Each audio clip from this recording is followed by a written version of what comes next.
잠언 12장 10절에서 12절 말씀입니다. 잠언 12장 10절에서 12절의 말씀입니다. 잠언 12장 10절, 11절, 12절 석절 말씀 한 목소리로 봉독합니다. 의인은 자기의 가축의 생명을 돌보나 악인의 긍휼은 잔인이니라. 자기의 토지를 경작하는 자는 먹을 것이 많거니와 방탕한 것을 따르는 자는 지혜가 없느니라.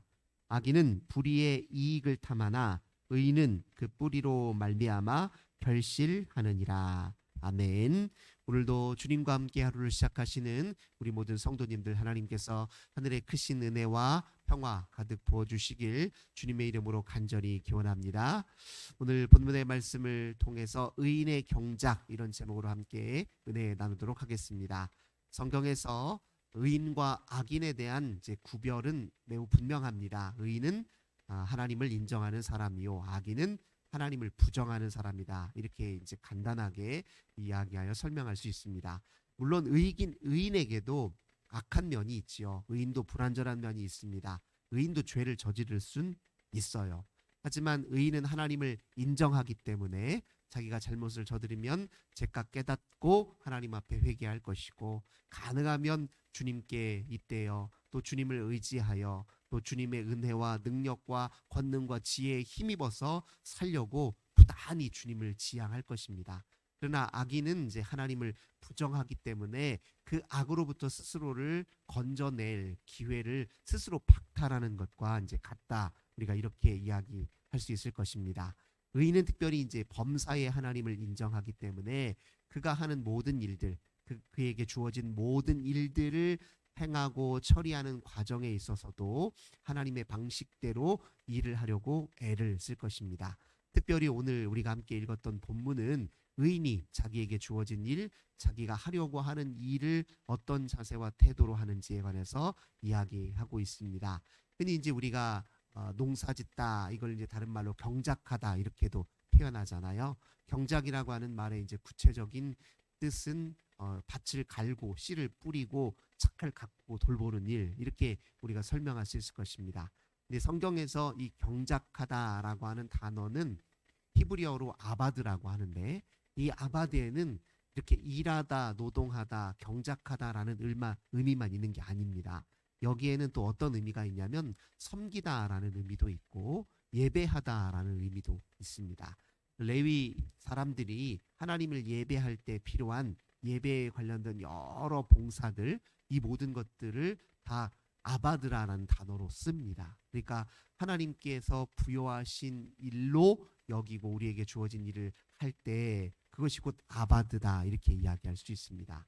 예배드리는 일도, 하나님을 위해 섬기는 일도 아바드고, 또 우리에게 주어진 일들을 주의 일이다, 주님께서 내게 맡겨주신 주님의 사명이다, 이렇게 인식하고 그 일을 할 때 그건 역시 아바드라고 이야기할 수 있습니다.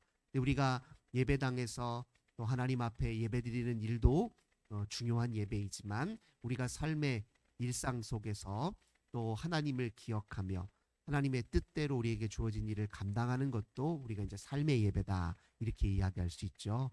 그래서 성경은 하나님께서 우리에게 맡겨주신 일 역시도 굉장히 중요하다, 이렇게 인식하고 있습니다. 특별히 하나님께서 인간에게 부여하신 여러 일들 중에서 창세기 2장에 보면 하나님께서 에덴 동산을 지으시고 거기에 사람을 만드셔서 에덴 동산에 두실 때 뭐라고 명령했냐면, 2장 15절 보면 여호와 하나님이 그 사람을 이끌어 에덴 동산에 두어 그것을 경작하며 지키게 하고, 이렇게 표현하고 있거든요. 에덴 동산을 경작하고 지켜라, 이렇게 표현하고 있어요. 그러니까 에덴 동산을 잘 가꾸고 돌보라, 그런 의미겠죠. 거기에 사는 모든 일들이 나에게 기쁨이 되도록, 내게 진정으로 유익이 되도록 그 동산 안에서 일하라, 그런 의미로 하나님이 명령하시고 말씀하셨습니다. 근데 우리가 하나님께서 우리에게 부여하신 모든 일들을 하나님께서 내게 주신 소명이다, 사명이다, 그렇게 인식하고 그 일을 감당하면 그 모든 일을 통해서 하나님을 경배할 수 있다. 이렇게 또 우리가 믿음의 고백을 드릴 수 있을 것입니다. 그러면 주를 위해서 우리에게 주어진 일을 한다. 주님을 예배하는 마음으로 그 일을 한다는 것이 무엇을 의미하는지 좀 구체적으로 살펴볼 필요가 있겠지요. 우선 그 일에 대한 결실만 너무 생각하는 것이 아니라 그 일을 하는 과정을 이렇게 찬찬히 살펴볼 필요가 있습니다. 주를 위해 일을 하는 사람들은 결실에 목을 매기보다는 그 과정에 충실하려고 노력을 할 것입니다. 그 과정에서 주님의 마음에 합한 방식으로 그 일을 처리할 것이고, 그 일을 할 때 마음에 품는 목적의식과 의도를 먼저 살피어서 그 일을 하겠지요.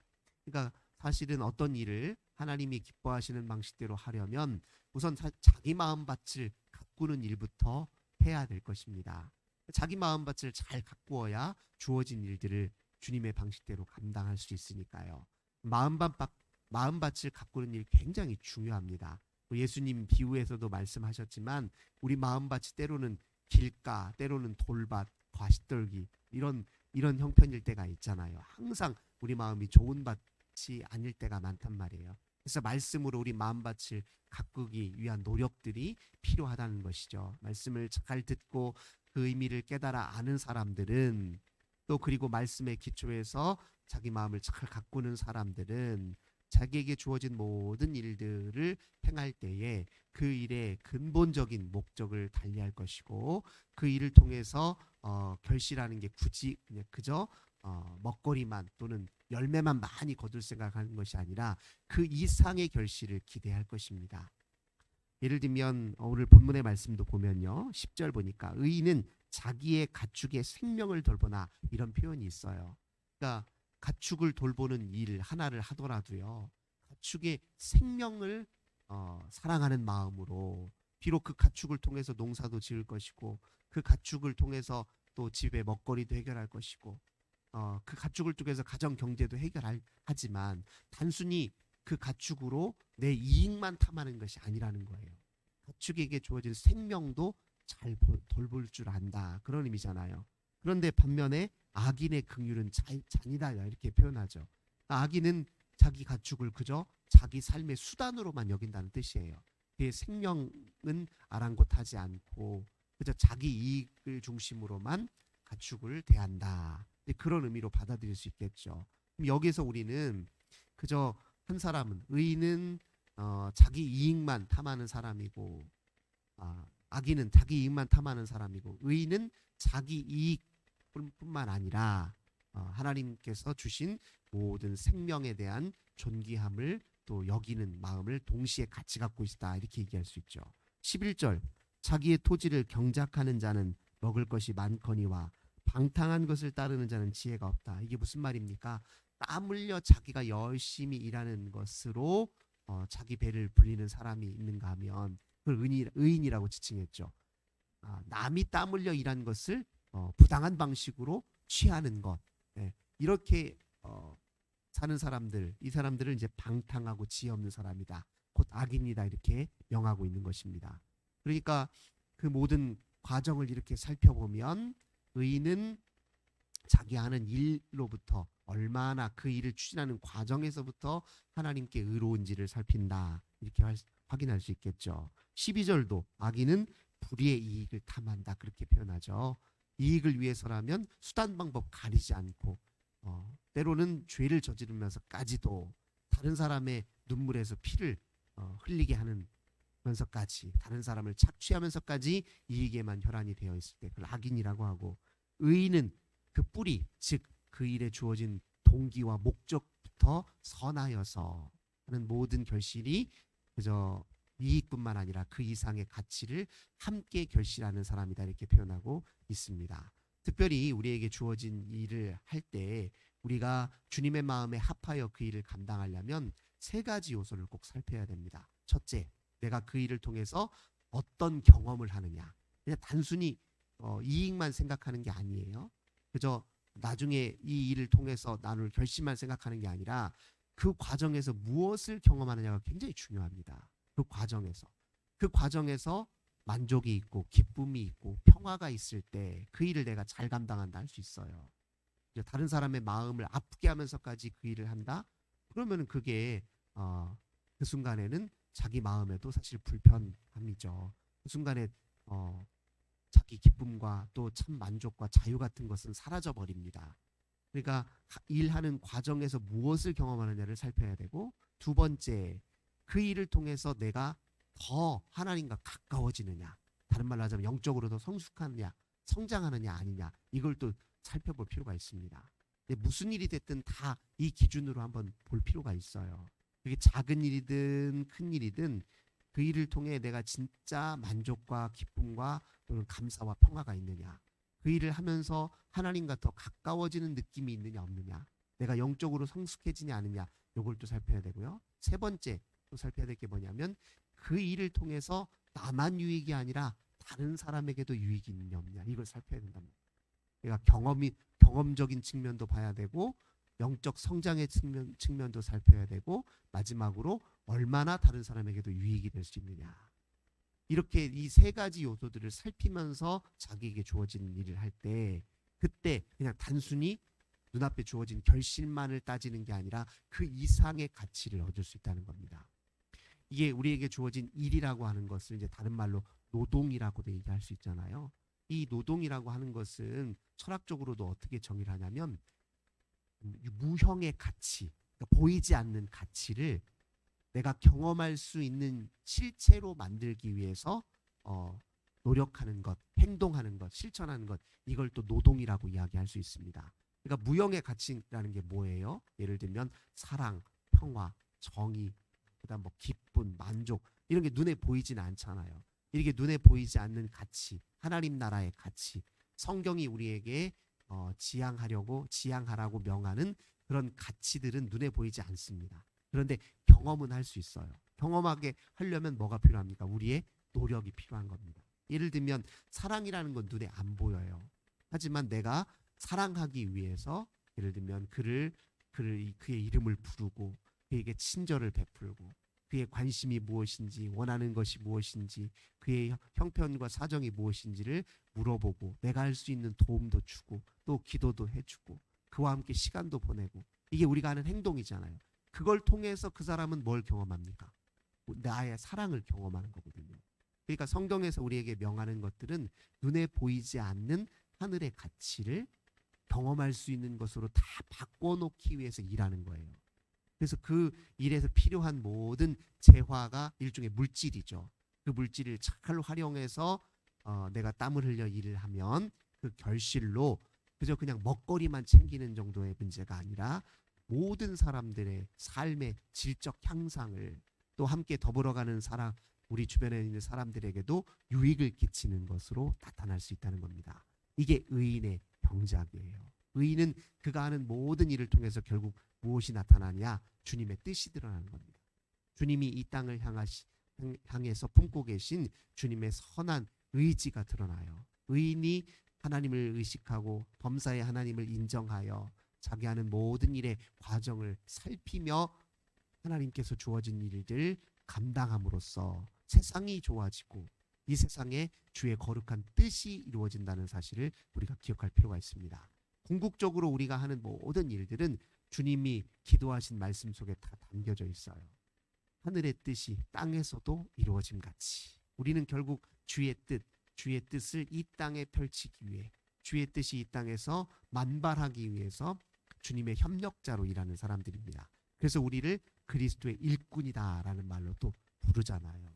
또 그리스도의 일꾼으로 살아가는 사람들의 마음과 정신 속에는 무엇이 담겨져 있습니까? 주님을 향한 뜨거운 사랑이 있어요. 모든 일들을 주님 사랑하기 때문에 그 일을 감당한다. 이게 결국 우리 그리스도인들이 지향해야 될, 우리에게 모든 주어진 일상을 사는 가장 중요한 삶의 원리입니다. 하나님 사랑하기 때문에 그 일을 감당하고, 주님 사랑 때문에 내가 그 일에 때로 손해도 보면서, 때로 내게 당장의 이익이 없더라도 그래도 그 모든 걸 감수하며 사는 거예요.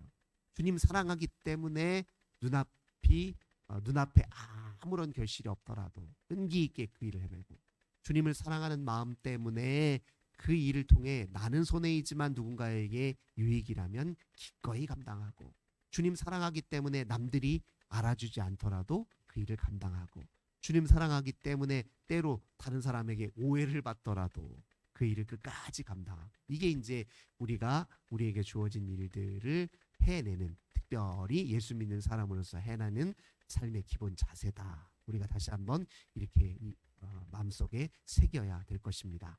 그것이 어렵지요. 하지만 그 모든 과정을 하나님이 기뻐하시면 주님이 도와주십니다. 주님이 도와주신다. 주님이 때로 그 일 속에서 우리가 겪는 서러움과 아픔과 어려움, 그 모든 것 보상해 주시고 더한 것으로 우리에게 더한 기쁨과 만족으로 우리에게 허락하신다. 그 믿음이 있어야 되겠죠. 당연히. 또 주님은 우리 그런 분이시고요.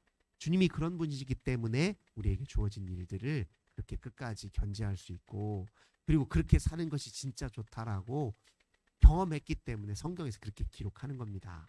그 모든 일들이 우리에게는 아무 유익이 없다, 우리에게는 그저 손해만 끼친다, 그러면 성경은 이렇게 기록되지 않죠. 성경은 한결같이 우리에게 고백합니다. 주의 방식대로 주를 위해 주를 사랑하는 마로 하면 그것이 곧 우리에게 진정한 승리요 만족이 기쁨이다. 이렇게 우리에게 이야기하고 있습니다. 오늘도 그 믿음으로 우리의 일상에 주어진 모든 일들 하나하나를 주님을 위해서 그리고 주를 사랑하는 마음으로 주님께서 명하신 소명이다 생각하고 잘 감당하여 그냥 눈앞에 주어진 단순한 결실 너머에 더 풍요하고 진정한 열매들을 가득 맺어가시는 저 우리 모든 성도님들 되시길 주님의 이름으로 기원합니다. 좋으신 주님 감사드립니다. 하나님, 저희는 매사에 범사에 주님을 인정하는 믿음 있는 사람, 주님께서 의인이라 칭한 사람들임을 저희들 고백합니다. 주님 감사합니다. 저희들을 통해서 주의 거룩한 뜻을 이루길 원하신다 깨닫게 하시고, 우리에게 주어진 일들 그 모든 과정에서 우리가 무엇을 경험하고 또 어떤 영적 성장을 이루고 또 어떤 삶의 기여를 하고 있는지를 살피면서 우리 주님을 기쁘시게 하는 일로 받아들이는 큰 믿음 우리에게 허락하여 주시옵소서. 우리 하나님께서 오늘도 저희 모든 일상에서 동행해 주실 걸 믿고 감사드리며 예수님의 이름으로 간절히 기도드립니다. 아멘. 오늘도 우리 환우들을 위해서 또 우리 가정 자녀들을 위해서 특별히 이렇게 큰 비가 내릴 때 큰 피해를 당하는 일이 없도록 우리 가난하고 소외된 우리 이웃을 위해서 함께 기도하겠습니다. 주님 감사합니다. 오늘도 주께 기도하며 하루를 시작합니다. 저희들 연약하여 이리 치이고 저리